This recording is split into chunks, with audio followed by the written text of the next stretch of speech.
Hello dear student, आज आपको जो है जानकारी देने वाले हैं जो है फ्रांसीसी क्रांति के बारे में। जो 9th क्लास का फर्स्ट चैप्टर है ये, और बहुत ही इम्पोर्टेंट है ये। जो है हाई स्कूल में भी इसके बारे में पूछा जाता है, और वो प्रश्न है आपका, वो जानकारी, उस प्रश्न की जानकारी दी जाती है जिसमें आपको जो है फ्रांसीसी क्रांति के बारे में सारा कुछ जो है जानकारी मिल जाएगी। फ्रांसीसी क्रांति कि ऐसे प्रश्न है कि जो है फ्रांसीसी क्रांति ने किस प्रकार से विश्व के सभी देशों पर प्रभाव डाला, या इसके क्या विचार जो है देशों ने सीखे, या किस विचार को इन्होंने ग्रहण किए। तो विचार आपके सामने हैं। फ्रांसीसी क्रांति के वो विचार थे जो देशों ने सीखे: समानता का,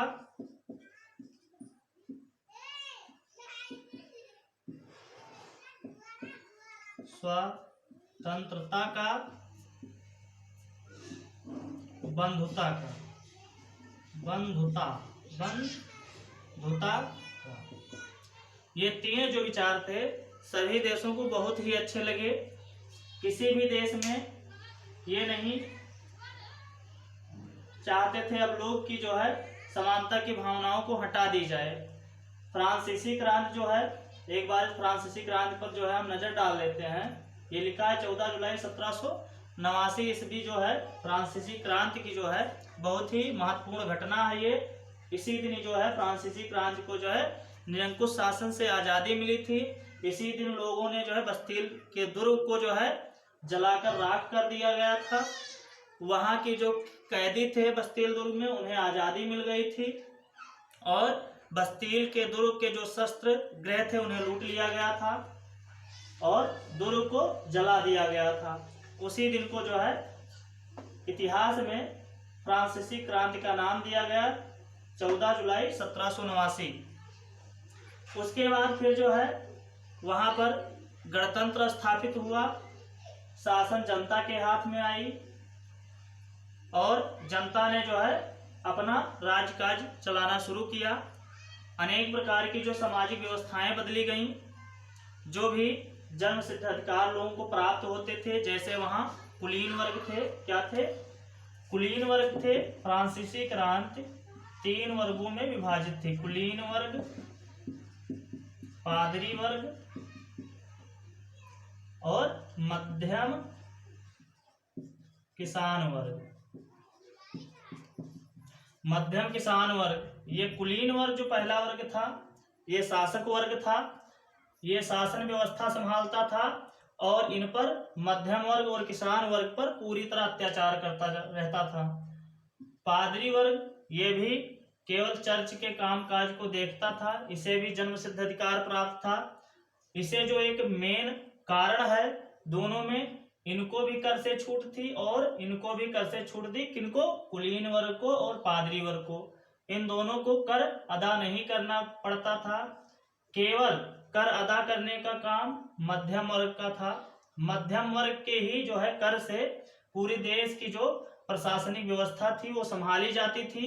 और ऐसा होने से जो है, जब मध्यम वर्ग या किसान वर्ग कमाता ही कितना है आप जानते ही हैं, तो मध्यम वर्ग किसान वर्ग को जो है अच्छे से जब कर वसूला जाने लगा, इनकी खेती भी, फसल भी बर्बाद हो जाए फिर भी इनसे कर लिया जाना है, इन दोनों को छोड़ देना है, इन्हें जन्म सिद्ध अधिकार प्राप्त है, ये कर नहीं देंगे।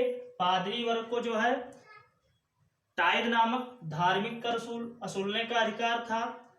कुलीन वर्ग को जो शासन को चलाते थे, राज्य वर्ग के थे, राजा सीधे टाइल नामक कर जो है वसूलता था, मतलब टाइल नामक कर जो है सीधा राज्य को जाता था। तो इस प्रकार से जो फ्रांसीसी क्रांति की जनता थी वो दुखी थी, और इसी दुख के कारण जो है फ्रांस में 14 जुलाई 1789 के जो है दिन को लोगों को देखना पड़ा, और राजतंत्र को पूरी तरह वहां से जो है लुई 16वां को जो है पूरी तरह से जो है राजगद्दी को छोड़ना पड़ा। एंड में उसे भी गिलोटिन चढ़ा दिया गया। एक बात आती है गिलोटिन। गिलोटिन क्या है? गिलोटिन पहले का जो है, गिलोटिन आप जो है किताब में देख लेंगे। गिलोटिन ऐसा एक जो है नियम था जो कोई भी जो है राजा के प्रति जो है अगर खड़ा होता था या उसके कानून को नहीं मानता था किसके, राजा के, तो उसे गिलोटिन चढ़ा दिया जाता था। और गिलोटिन एक ऐसी व्यवस्था थी जो है 2 फरसे होते थे, एक नीचे रखा जाता था, एक ऊपर लटकता हुआ फरसा रहता था, उसी के बीच में अपराधी के गले को जो है रख दिया जाता था और एक बार में ही फरसा गिराया जाता था और उसका सर जो है धड़ से अलग हो जाता था। उसी को जो है गिलोटिन नाम दिया गया, मतलब फांसी चढ़ाना। तो इस प्रकार से जो है आप फ्रांसीसी क्रांति के निचोड़ में आ गए हैं। अब हम जो सीखते हैं, सबसे ज्यादा आपको क्या करना है, समानता के अधिकार को अच्छे से दिखाना है। तो फ्रांसीसी क्रांति में क्या हुआ, अब जब 14 जुलाई 1789 को जो है आजादी सबको मिल गई तो लोगों ने कहा अपने अपने में सभी लोग जो है समान हैं, कोई भी ना कुलीन वर्ग है, ना पादरी वर्ग है, ना मध्यम और किसान वर्ग है। सबके ऊपर जो भी कानून लगेगा वो एक समान कानून लगेगा, समानता का जो है। और सभी देशों ने जो है इसकी जो है प्रशंसा की और सभी देशों ने इसको अपनाया। उसके बाद स्वतंत्रता का अधिकार कि हर व्यक्ति जो है अपने आप में स्वतंत्र है, वो अपने स्वेच्छा से कोई भी काम काज कर सकता है, किसी भी प्रकार का जो है अपने विचार रख सकता है, अपना जीवन जी सकता है। उसके बाद जो है बंधुता का आता है। बंधुता का अधिकार क्यों आया, बंधुता के अधिकार में सबसे ज्यादा ये नियम आया कि बिना सहयोग के, चाहे वो कुलीन वर्ग हो, पादरी वर्ग हो, मध्यम और किसान वर्ग हो, ये तीनों वर्ग अगर सहयोग एक साथ जो है समानता की भावना में रहकर अगर करते हैं, स्वतंत्रता की भावना में रहकर सहयोग करेंगे तो पूरा देश ही तरक्की करेगा। इसलिए जो बंधुता की भावनाएं जो है सभी देशों ने जो है अपनाई। तो इस प्रकार से आप जो फ्रांसीसी क्रांति के बारे में जो है कि फ्रांसीसी क्रांति ने पूरे देश के जो है, केवल फ्रांस के ही लिए नहीं, पूरे देश के लिए जो है इसने जो है अपना जो एक प्रभाव था फ्रांसीसी क्रांति का, वो विश्व के पूरे देश पे क्या प्रभाव डाला। तो यही प्रभाव 3 जो है आपको लिख देना है कि राजतंत्र को समाप्त कर दिया। सभी देशों ने राजतंत्र को समाप्त करने की कोशिश की और गणतंत्र स्थापित करने की कोशिश की। उसके बाद फिर सभी देशों में स्वतंत्रता की भावनाएं आने लगी, कोई किसी का गुलाम नहीं रहेगा, सबको एक बराबर रखा जाएगा। और उसके बाद जो है जो व्यापारी वर्ग थे उन्होंने आपसी में मेल जोल से व्यापार ही बढ़ेगा, एक दूसरे का सहयोग करना, तो उसमें बंधुता की भावना आई।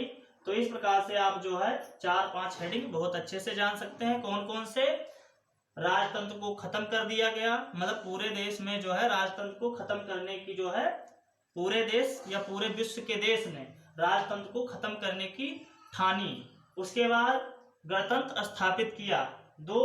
उसके बाद समानता का लोगों ने जो है प्रशंसा की, इसकी समानता का अधिकार सबको होना चाहिए, स्वतंत्रता का अधिकार सबको होना चाहिए और बंधुता का अधिकार सबको होना चाहिए। 4-5 हेडिंग पे आप जो है अच्छे से अपना 7-8 नंबर क्लियर कर सकते हैं। तो जो स्टूडेंट अभी तक हमारे चैनल को सब्सक्राइब नहीं किए हैं वो स्टूडेंट हमारे चैनल को सब्सक्राइब कर दें कि आपको अगला वीडियो मिलता रहे और आपको कुछ जानकारी मिलती रहे। धन्यवाद।